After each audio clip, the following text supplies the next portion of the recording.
Joining me now is Will Kingston, host of the Australiana podcast by the Spectator Australia, and Hobart City Councillor Louise Elliott. Will, can I start with you? You're based in New York.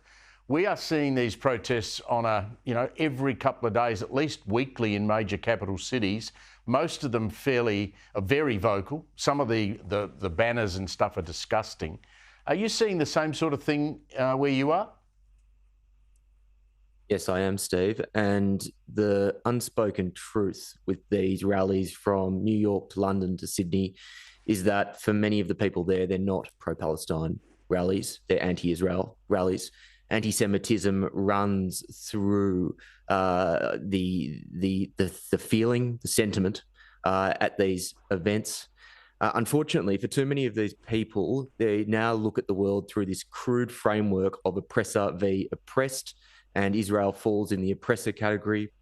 Palestine falls in the oppressed category. And despite the fact that Israel is the one shining beacon of Western liberal democracy in an otherwise troubled region, too many of these nutcases seem to think that it's okay to spout out anti-Semitic thought all under the guise of social justice. And it's nonsense, and we need to call it out as nonsense because it's really dangerous and it's wrong. And it's bad for how we talk about this as an issue.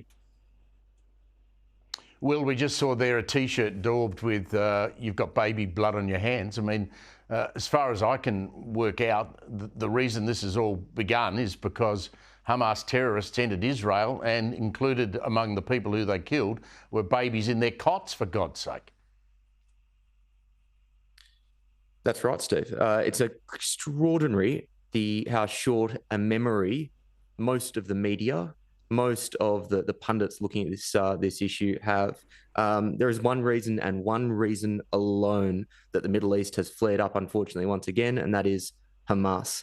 And the double standards, the kind of false moral equivalence between a terrorist organisation and a democratically elected government in Israel is awful, and we need to call it out as awful.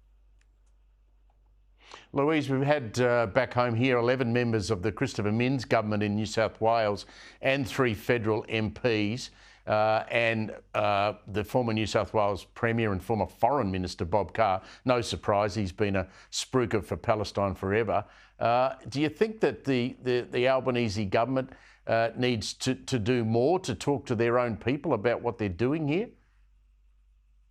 Well, I guess it's reflecting what's happening in the community. There's obviously some chaos and diversity in the views amongst Labor. No surprises with the Greens, though.